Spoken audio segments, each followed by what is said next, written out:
হঠাৎ একদিন মরিয়ম আলাইহিস সালামের সামনে আবির্ভূত হলেন এক ব্যক্তি। কিন্তু তিনি তো সাধারণ কোনো মানুষ নন, তিনি ছিলেন আল্লাহর ফেরেশতা জিবরাইল আলাইহিস সালাম। তিনি মানুষের রূপে এসেছিলেন। মরিয়ম তাকে দেখে ভীষণ ভয় পেয়ে গেলেন। তিনি চিৎকার করে বলে উঠলেন, তুমি যদি আল্লাহকে ভয় করো তাহলে আমার কাছ থেকে দূরে থাকো। আমি পরম করুণাময়ের কাছে তোমার থেকে আশ্রয় চাইছি। জিবরাইল আলাইহিস সালাম তখন শান্তভাবে বললেন, ভয় পেও না মরিয়ম, আমি তোমার প্রভুর পাঠানো দূত। আমি তোমাকে একটি পবিত্র পুত্র সন্তানের সুসংবাদ দিতে এসেছি। এই কথা শুনে মরিয়ম তো অবাক। তিনি বললেন, এটা কিভাবে সম্ভব? কোনো পুরুষ তো আমাকে স্পর্শ করেনি, আর আমি তো কোনো অন্যায় কাজও করিনি, তাহলে আমার সন্তান হবে কিভাবে? জিবরাইল আলাইহিস সালাম বললেন, তোমার প্রভু বলেছেন এটা তার জন্য খুবই সহজ একটি কাজ, আর তিনি এই সন্তানকে মানবজাতির জন্য একটি নিদর্শন এবং তার পক্ষ থেকে রহমত হিসেবে পাঠাবেন। এটা আল্লাহর এক স্থির সিদ্ধান্ত।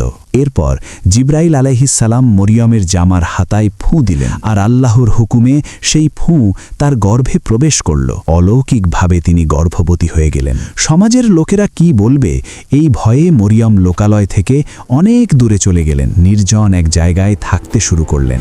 দেখতে দেখতে প্রসবের সময় ঘনিয়ে এলো। প্রচণ্ড প্রসব যন্ত্রণায় তিনি কাতর হয়ে পড়লেন। তিনি একটি খেজুর গাছের নিচে আশ্রয় নিলেন। যন্ত্রণা এতটাই তীব্র ছিল যে তিনি দুঃখে বলতে লাগলেন, হায়, এর আগেই যদি আমি মরে যেতাম আর সবার স্মৃতি থেকে পুরোপুরি মুছে যেতাম। ঠিক সেই মুহূর্তে নিচ থেকে এক অদৃশ্য কণ্ঠস্বর ভেসে এলো। কে যেন বলছে, দুঃখ করো না মরিয়ম, তোমার প্রভু তোমার পায়ের নিচ দিয়ে একটি ঝর্ণা প্রবাহিত করেছেন, আর তুমি খেজুর গাছের কাণ্ড ধরে নিজের দিকে নাড়া দাও, দেখবে তোমার ওপর পাকা তাজা খেজুর ঝরে পড়ছে। তুমি খাও, পান করো আর চোখ জুড়াও। আর যদি কোনো মানুষকে দেখতে পাও তাহলে ইশারায় বলে দিও, আমি পরম করুণাময়ের জন্য রোজা রেখেছি, তাই আজ আমি কারো সাথে কথা বলবো না। মরিয়ম যখন তার নবজাতক সন্তানকে কোলে নিয়ে নিজের সম্প্রদায়ের কাছে ফিরে এলেন, তখন সবাই অবাক হয়ে গেল। তারা তাকে ধিক্কার দিয়ে বলতে লাগলো, হে মরিয়ম, তুমি তো এক অদ্ভুত আর ভয়ঙ্কর কাজ করেছ।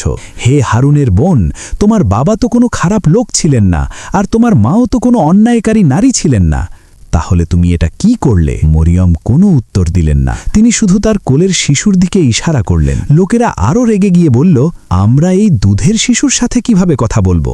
সে তো কথাই বলতে পারে না। তখনই ঘটল সেই অবিশ্বাস্য ঘটনা। কোলের শিশু ঈসা আলাইহিস সালাম স্পষ্ট ভাষায় কথা বলে উঠলেন। তিনি বললেন, নিশ্চয়ই আমি আল্লাহর বান্দা। তিনি আমাকে কিতাব দিয়েছেন এবং আমাকে নবী বানিয়েছেন। আমি যেখানেই থাকি না কেন তিনি আমাকে বরকতময় করেছেন। তিনি আমাকে নির্দেশ দিয়েছেন সালাত ও জাকাত আদায় করার যতদিন আমি জীবিত থাকি, আর আমাকে আমার মায়ের প্রতি অনুগত করেছেন। তিনি আমাকে উদ্ধত ও হতভাগ্য করেননি।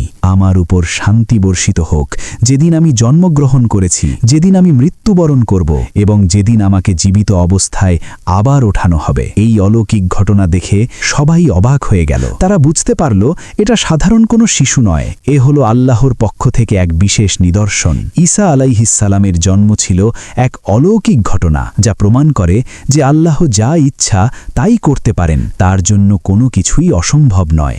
তিনি কোনো পিতা ছাড়াই ঈসা আলাইহিস সালামকে সৃষ্টি করেছিলেন, ঠিক যেমন তিনি পিতামাতা ছাড়া আদম আলাইহিস সালামকে মাটি থেকে সৃষ্টি করেছিলেন। ঈসা আলাইহিস সালামের জন্ম আল্লাহর অসীম ক্ষমতার এক উজ্জ্বল দৃষ্টান্ত।